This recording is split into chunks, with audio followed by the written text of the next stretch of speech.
Time to catch up on the Huskers. We got Greg Peterson on the line from Husker Online on the Rivals platform. So check out his work and the rest of the staff there on Rivals. This is, of course, MarkRogersTV, the voice of college football. We break it down with the best bloggers, broadcasters, and writers in the nation. Greg, we appreciate you always stopping by, setting us straight on personnel. So we've got this thing called the NFL Draft in April that these players seem to be interested in. So Ben Stille was one that could have left, but he's going to be back in Lincoln next year. 107 total tackles for his career, 23.5 tackles for loss, and 13-plus sacks. So that's a good one to have coming back. Yeah, and that's not a surprise at all. Ben is from he's from Ashland, Greenwood, Nebraska, which is 20 minutes outside of Lincoln. So he's a local guy, and he's a proud Cornhusker and a proud black shirt, and he's one of those guys that commits to a school, and for that reason, and I think he just wanted to up his stock for next season, and play again here in front of him. Well, get a chance to play in front of his family one more time, since he didn't really get much of a chance to do that last season. But and that's big for the defense. With Ben announcing that he's coming back today, that gives you 9 out of the 11 starting players on Nebraska's defense from last year that will be back. Obviously, minus DiCaprio Boodle, who is, got a bright future in front of him, whether it's playing football or coaching or, in the professional world. But obviously, you lose Colin Miller, who medically retired from football. So, you've got basically your starting defense back next year for a defense that you saw made a jump last year. They turned into a pretty good defense last year. Now they have a chance to be a great defense next year. And, Coach Shenander, he's got things rolling, and he took a little bit of heat, for the first couple of years. And you can kind of see what he's doing with, you got some older players now, guys that have played a lot of football, and now's the time to shine next season when you get a regular schedule back, and everything's up in the air again. So, yeah, good get for Nebraska. So keeping that defense intact, and I think you're going to have to lean on that moving into next season. Greg, is there anybody else we have yet to hear from? Not really. That's probably about it, unless there's a wild card thrown in there. But obviously the biggest news was losing Wan'Dale Robinson, who just announced that he's going home to Kentucky today. So that really wasn't a huge surprise either. That was kind of being talked about for the last week or so. That's, Wan'Dale's camp hasn't been happy for a while, since he's been having to run inside the tackles and be used as a running back. Everybody knows that he's going to make his money as a wide receiver in the NFL, and kind of just like Rondale Moore from Purdue, same kind of guy. So losing Wan'Dale, that's 2 years in a row you've lost your top wide receiver to the transfer portal. J.D. Spielman leaving for TCU a year before. So, that's big. And, Wan'Dale was, he was the face of the program. Let's admit it. He was the guy that the coaching staff picked out to help introduce the new practice complex that they're building here. He's the guy that was featured in a lot of the recruiting hype videos that they were putting out. And, so, yeah, it hurts big time. So Scott Frost has a lot of questions to answer why, he's not keeping these guys in the program. But on the flip side of that, I think you also got to kind of look at kind of what they've moved to, as well as what they've been recruiting as far as bodies. Because Wan'Dale Robinson, J.D. Spielman, both smaller guys, smaller in stature, the kind of that quick, speedy guy that Scott Frost had been recruiting here for the first couple of years. Now the shortest receiver that they've recruited this season is 6'3", and if you look up and down their roster right now, 6'3" is the shortest wide receiver that they have on that roster right now. So you're looking at them going after bigger body guys, 6'4", 6'5" type guys, and then you see the tight end room as well, bringing in 3 guys that are all 6'6". So you're looking at them kind of moving their offense towards a bigger type of a body that's going to be catching the ball here and going away from what Scott Frost did at Central Florida and, at Oregon when they had some of those smaller, speedy type guys. So I think you're seeing a little bit of a shift in offensive philosophies going on right now on trying to figure out how to win ball games in the Big Ten moving forward. Yeah, Wan'Dale, I believe, listed at about 5'8", 170. Yeah, he's not much range. Yep. And as you mentioned right there, and we talked about it the entire season, and you led the way in the conversation in regards to how he was used, and that's how they felt they needed to use him. He still caught 51 passes in only an 8-game schedule.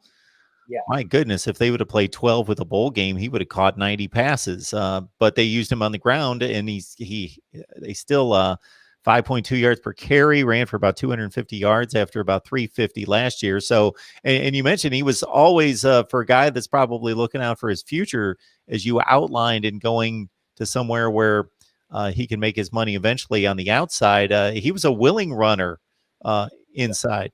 Oh, that's the kind of guy he is, the kind of football player he is. He'll do whatever you ask him to do. He's not going to tell you no. He loves to play football. He loves the game.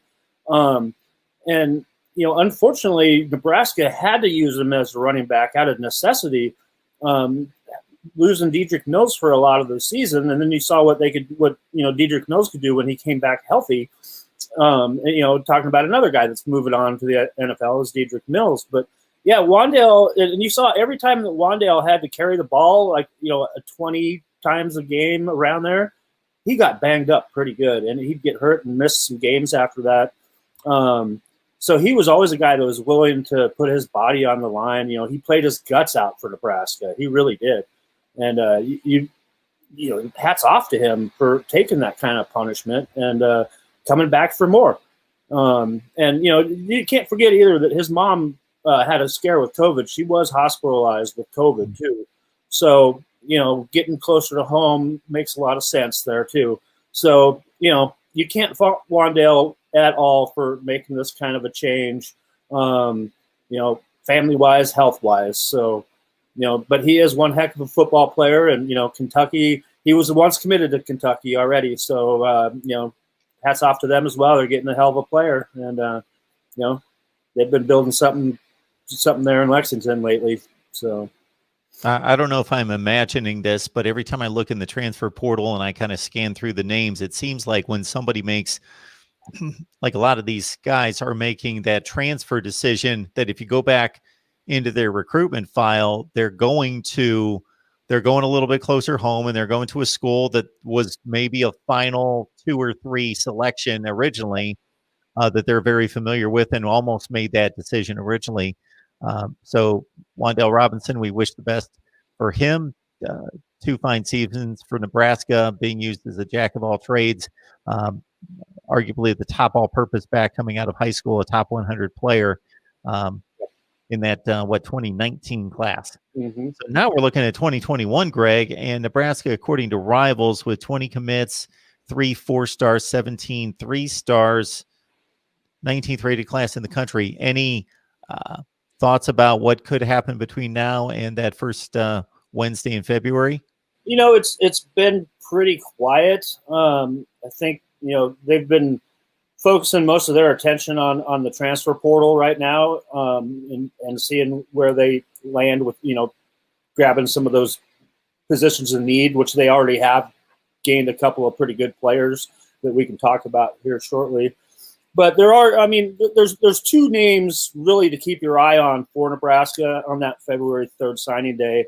And one is one that we've talked about quite a bit, Avante Dickerson, the Rivals 250 corner out of Omaha West Side, state champion here this year in the state of Nebraska. And then there's another player from Hawaii, a 4-star athlete, Titus. Let me see if I can say this right. Titus Moke Adamalala.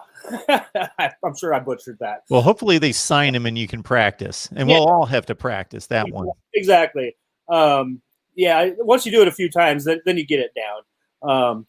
Those are the 2 of the biggest names to watch here.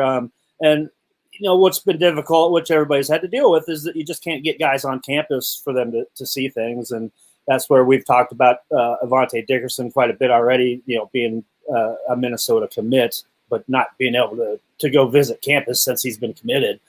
And, been in Nebraska several times. So he's familiar with Nebraska way more than anybody else. So, keep your eye on that one. And then, with their success already, with the state of Hawaii, you never know, because those Hawaii kids are all in the same boat right now. They haven't been able to see anywhere else either. So it's all about relationships, Mark. I think you know that in recruiting, just like you mentioned about guys getting in the transfer portal and going back closer to home, somewhere where they've been recruited at. You can look at numbers like with Nebraska.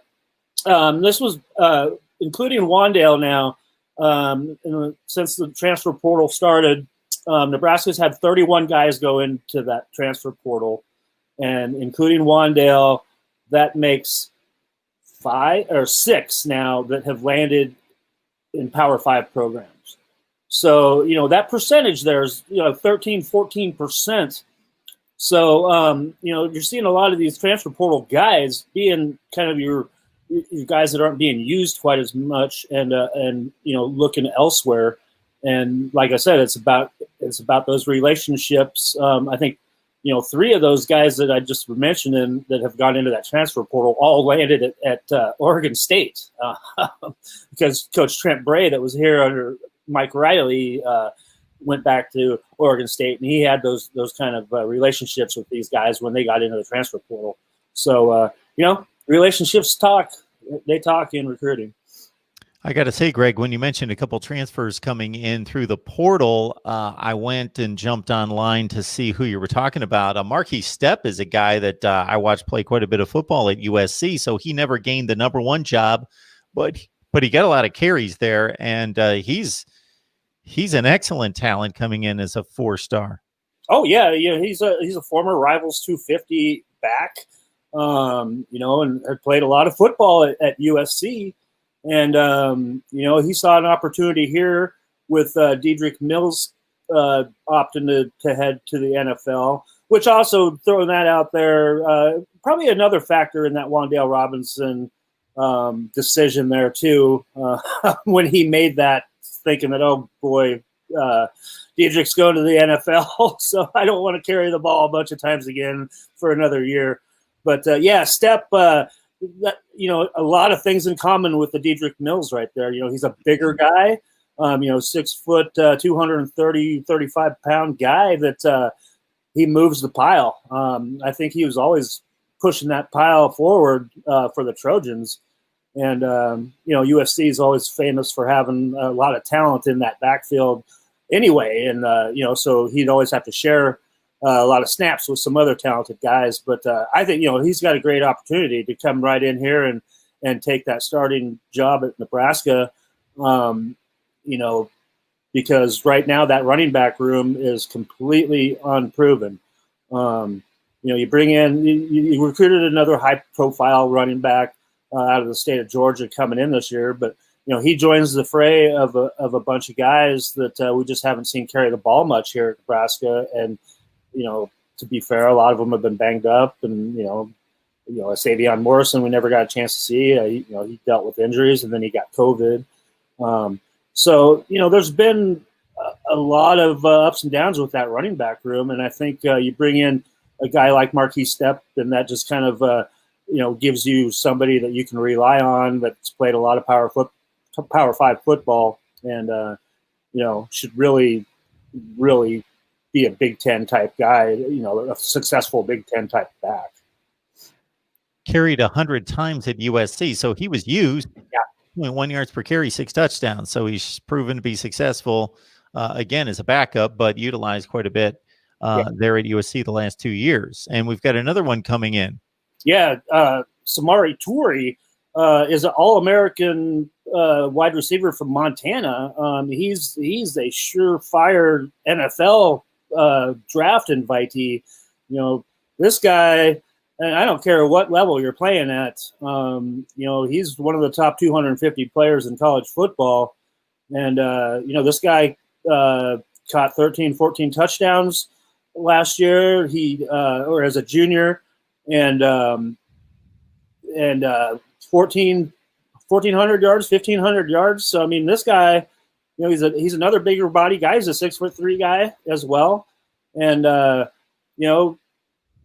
we'll see what he can do in a Power 5 program, but he's already proven that at the FCS level. So, he's another guy that you look at right away that's going to step right in and add some extra firepower there on the outside. So, you lose some guys here at the transfer portal and you gain some guys. It's been a roller coaster here in Lincoln. I mean, every day it's somebody's leaving or somebody's going to stay or somebody's transferring. So, yeah, it's been crazy. And, besides the Wan'Dale Robinson thing, I think Nebraska's come out pretty good. So, they gained 2 guys right away that I think are going to help out big time next season. Well, Greg, that just means you keep checking that DM on Twitter. I'm going to be tracking you down. Absolutely. Greg Peterson on the line from Rivals, Husker Online, always breaking down Nebraska football for us. So join him on, again, Rivals, the industry standard there at Husker Online. This is MarkRogersTV, the voice of college football. If you enjoy what we do, smash the like button, subscribe. That way you know when we're going live, when you hit that bell for the notifications. Greg, we appreciate you stopping by. Hey, no problem. Good to see you as always, Mark. Take care.